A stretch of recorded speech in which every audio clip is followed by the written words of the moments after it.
Dear ladies and gentlemen, welcome back to the analysis of YOLENO TV. I hope you're well from wherever you're watching this channel. I'd like to start this session by appreciating you so much for making this channel grow. If you wish to support us, just subscribe to our channel and give this video a like. Yesterday's decision by the PPDT, Political Parties Dispute Tribunal, to affirm the suspension of David MURATHE, Jeremiah KIONI, and Kagwe Gichohi from the party has put the Jubilee at a very tightrope. Those three gentlemen were those UHURU KENYATTA, who is still the party leader, because the PPDT did not confirm his ouster. I have had a host of members from Jubilee say that they would rather have TNA back. So the question that we have in this channel, ladies and gentlemen, is TNA the best option now for UHURU KENYATTA and the rest? If you ask me, I think that is the best bet for UHURU KENYATTA, because right now the truth of the matter is that Jubilee is just a shell. It is a shell. So that brings us to the question as to whether we think UHURU KENYATTA should now seek reinstatement of TNA and then transfer all the membership of Jubilee to TNA. Whether that should be the thing, because he is still the party leader of Jubilee. And we all know that Jubilee was a formation of TNA, URP, and a host of other small parties that amalgamated to form a Jubilee party. Initially, it was just Jubilee Alliance, an alliance of so many other parties. So to me, if you ask me, I'll tell you that the best bet for UHURU KENYATTA right now is to bring TNA back. And why am I saying so? It's very simple. Most of the people in Jubilee right now, some of them, most of the ones who are in parliament were bought by William Ruto. So they will most likely stay in Jubilee. But those who did not secure their positions courtesy of the fact that the Hustlers movement was used to, to force them out of the race, is a mere reason why they can comfortably form another party like TNA, launch that party, do grassroots mobilization, and then forge ahead with the alliance with Azimio. One of the biggest reason why Sabina Chege, Kanini Kega, and other leaders want Jubilee out of UHURU KENYATTA's hands is that they want to remove it from Azimio.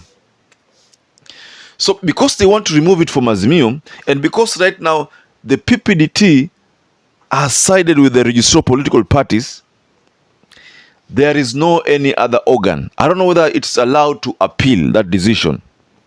I have not checked, but if at all it's allowed, then most likely the faction of MURATHE, KIONI will appeal. But if it's not allowed, then that means it is the end for the three members.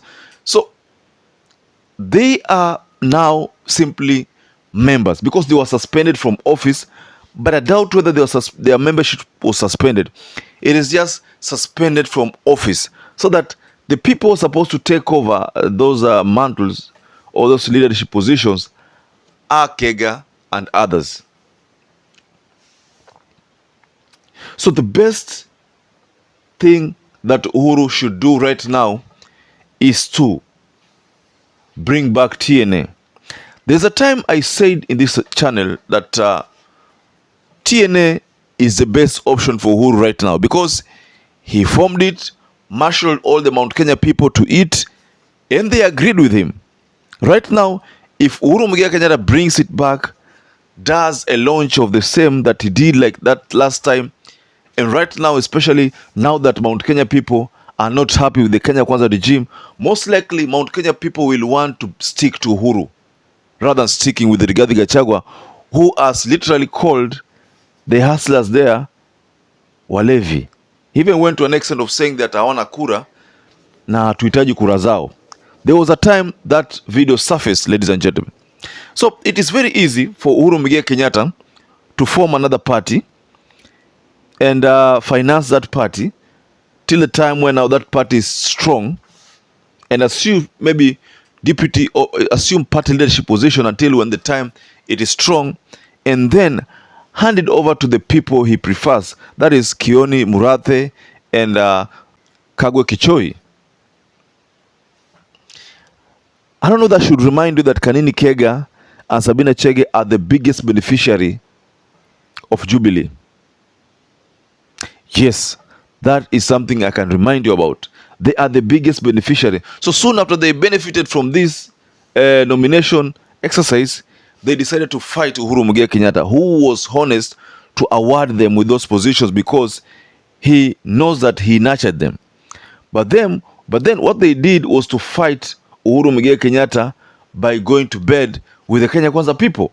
So going to bed with the Kenya Kwanza people who used to fight with, is what has inspired Uhuru Muigai Kenyatta's stay as the Jubilee party leader.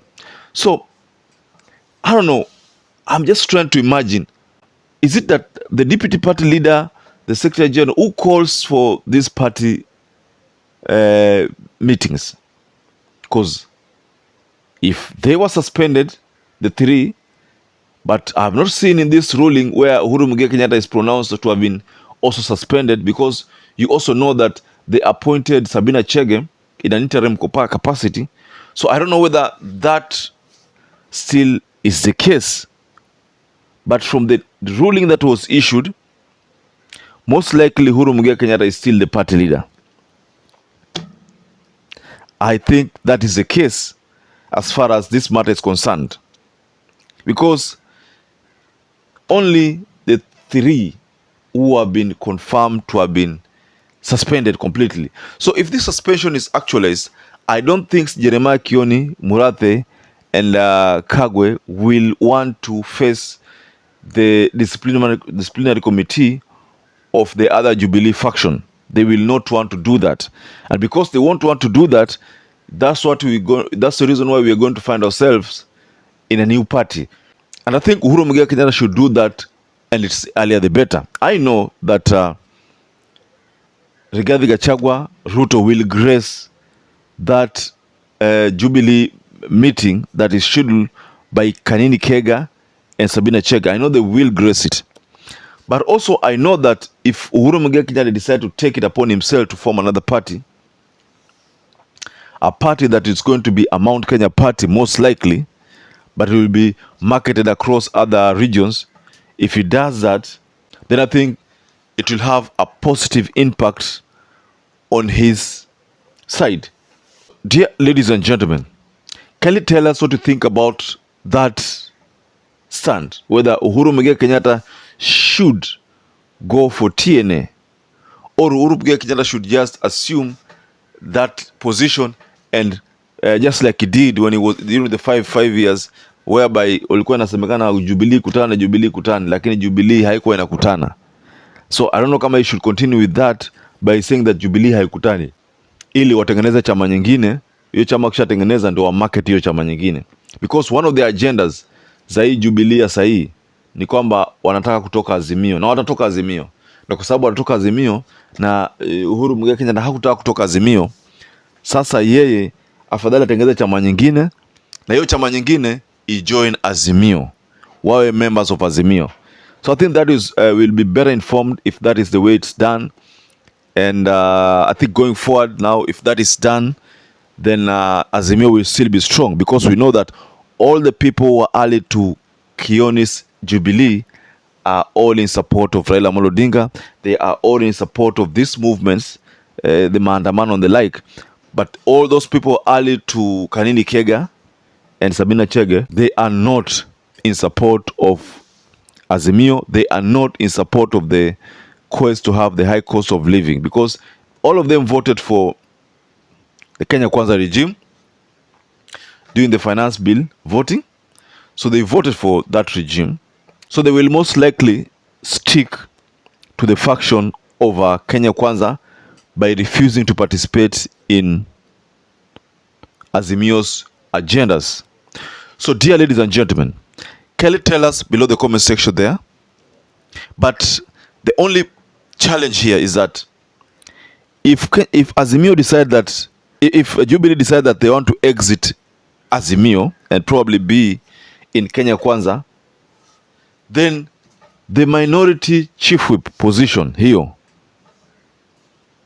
position itabidi waachane nayo, kwa sababu if you come from Azimio, so Kenya Kwanza cannot have minority chief whip and majority chief whip. That will be in balance, because Azimio will be left without a chief whip, without a minority chief whip, because they will just be themselves. They'll only be having a deputy chief whip. In fact, by the way, Sabina Chege has been a ghost work as far as this chief whip position, the minority chief whip position is concerned, because who is she whipping? She has never whipped anybody. So because she has never whipped anybody, that explains why we think she's just a ghost worker, because if she's not a ghost worker, then anafanya kazi gani as a chief whip, as a minority chief whip? Hakuna kabisa. She cannot mobilize Azimio. She cannot push the Azimio agenda in parliament. She only advocates for the Kenya Kwanza agendas.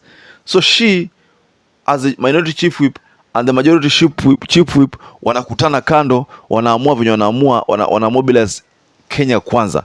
So the fact that she's supposed to mobilize the Azimio's agenda in parliament, ndio the only reason why she will have to vacate that position, because she's literally a ghost worker. So ladies and gentlemen, kindly tell us below the comment section there what you think about this issue.